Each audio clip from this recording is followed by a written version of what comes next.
നിയമസഭയിൽ മുഖ്യമന്ത്രി പിണറായി വിജയൻ ഉന്നയിച്ച വിമർശനത്തെ പ്രതിപക്ഷത്തിന് പ്രതിരോധിക്കാനാകുന്നില്ലെന്ന് എ കെ ആന്റണിയുടെ പരിഭവത്തെ പിന്തുണച്ച് രമേശ് ചെന്നിത്തല. എ കെ ആന്റണിയെ പറ്റി പറയുമ്പോൾ തീർച്ചയായും പ്രതിപക്ഷം പ്രതിരോധിക്കേണ്ടതായിരുന്നുവെന്നും ചെന്നിത്തല പറഞ്ഞു. പ്രതിപക്ഷ നേതാവ് വി ഡി സതീശന് നേരെയുള്ള ഒളിയമ്പ് കൂടിയായിരുന്നു ചെന്നിത്തലയുടെ പ്രതികരണം. മാനസ മനോജ് തയ്യാറാക്കിയ റിപ്പോർട്ടിലേക്ക്. അസിത, UDF ഭരണകാലത്തെ പ്രത്യേകിച്ച് എ കെ ആന്റണി സർക്കാർ കാലത്തെ പോലീസ് കാണിച്ച ക്രൂര അതിക്രമങ്ങൾ അക്കമിട്ട് പറഞ്ഞുകൊണ്ടായിരുന്നു മുഖ്യമന്ത്രി നിയമസഭയിൽ മറുപടി പ്രസംഗം നടത്തിയത്. എന്നാൽ അതിൽ പ്രതിപക്ഷത്തിന് പ്രതിരോധം തീർക്കാൻ ഒരു നേതാക്കൾക്കും ഒരു MLA-ക്കും കഴിഞ്ഞില്ല എന്നത് ചൂണ്ടിക്കാണിക്കുന്നതായിരുന്നു കഴിഞ്ഞ ദിവസം എ കെ ആന്റണി തന്നെ വിളിച്ചു ചേർത്ത വാർത്താ സമ്മേളനം എന്ന് പറയുന്നത്. അദ്ദേഹവും അക്കാര്യം ആ വാർത്താ സമ്മേളനത്തിൽ സൂചിപ്പിക്കുകയുണ്ടായി. അതായത് തനിക്ക് എതിരെ ഉണ്ടായ ഈ വിമർശനങ്ങൾ പ്രതിരോധിക്കാൻ പ്രതിപക്ഷത്തെ ഒരാൾക്കും സാധിച്ചില്ല. മാത്രമല്ല താൻ തന്നെ അക്കാര്യം വിശദീകരിക്കേണ്ട അല്ലെങ്കിൽ ന്യായീകരിക്കേണ്ട അവസ്ഥ ഉണ്ടായി. മാത്രമല്ല 21 വർഷങ്ങൾക്ക് മുൻപ് നടന്ന സംഭവമാണ്. അന്നത്തെ കോൺഗ്രസിന്റെ നിലപാട് പോലും ഒരു നേതാവിന്, കോൺഗ്രസിന്റെ നേതാക്കൾക്ക് ഉയർത്തിക്കാട്ടാൻ സഭയിൽ കഴിഞ്ഞില്ല എന്ന് തെളിയിക്കുന്ന രീതിയിലുള്ള വാർത്താ സമ്മേളനമായിരുന്നു കഴിഞ്ഞ ദിവസം ഉണ്ടായത്. 21 വർഷമായിട്ട് പിന്നെയും തന്നെ ആവർത്തിക്കുകയാണ്. ഞാനാണെങ്കിൽ ഡൽഹിക്കും പോയി, പിന്നെ കാര്യങ്ങൾ പറയാൻ ആരുമില്ല. ഇന്നലെ ഇത് തന്നെ ആവർത്തിക്കുന്നു.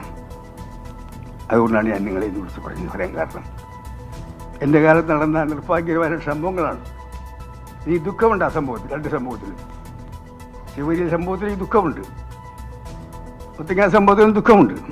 എ കെ ആന്റണിയുടെ വാർത്താ സമ്മേളനത്തിന് പിന്നാലെ ഇന്ന് രമേശ് ചെന്നിത്തലയും മാധ്യമങ്ങളെ കാണുകയുണ്ടായി. അദ്ദേഹവും എ കെ ആന്റണിയുടെ ആ പരിഭവത്തെ പിന്തുണയ്ക്കുന്ന ഒരു നിലപാടാണ് ഉണ്ടായത്. മാത്രമല്ല പ്രതിപക്ഷത്തിന്, പ്രത്യേകിച്ച് പ്രതിപക്ഷ നേതാവ് വി ഡി സതീശന് നേരെ ഒരു ഒളിയമ്പ് പ്രയോഗവും അദ്ദേഹത്തിന്റെ ഭാഗത്തു നിന്ന് ഉണ്ടായി. കാര്യമായും ഇത്തരത്തിൽ ഒരു മുതിർന്ന നേതാവിന് ഇത്തരത്തിൽ ഒരു വിമർശനം ഉണ്ടാകുമ്പോൾ അതിൽ പ്രതിപക്ഷത്തിന് പ്രതിരോധം തീർക്കേണ്ട ഒരു കാര്യം ഉണ്ട്, അത് അവിടെ കണ്ടില്ല എന്ന് സൂചിപ്പിക്കുന്ന രീതിയിലുള്ള വാക്കുകളായിരുന്നു രമേശ് ചെന്നിത്തലയുടെ ഭാഗത്തു നിന്നും ഉണ്ടായത്. അല്ല, ഞാൻ ആ സമയത്ത് ഈ ചന്ദ്രശേഖരൻ പ്രസംഗം ഞാൻ സഭയിൽ ഇല്ലായിരുന്നു, ഞാനകത്തില്ലായിരുന്നു. എ കെ ആന്റണിയെ പോലെ നേതാവിനെ വർക്കിംഗ് കമ്മിറ്റി മെമ്പറാണ്, 3 തവണ മുഖ്യമന്ത്രിയായ ആളാണ്. അദ്ദേഹത്തെ പറ്റി പറയുമ്പോൾ തീർച്ചയായിട്ടും നമ്മൾ അത് പ്രതിരോധിക്കേണ്ടത് തന്നെയാണ്.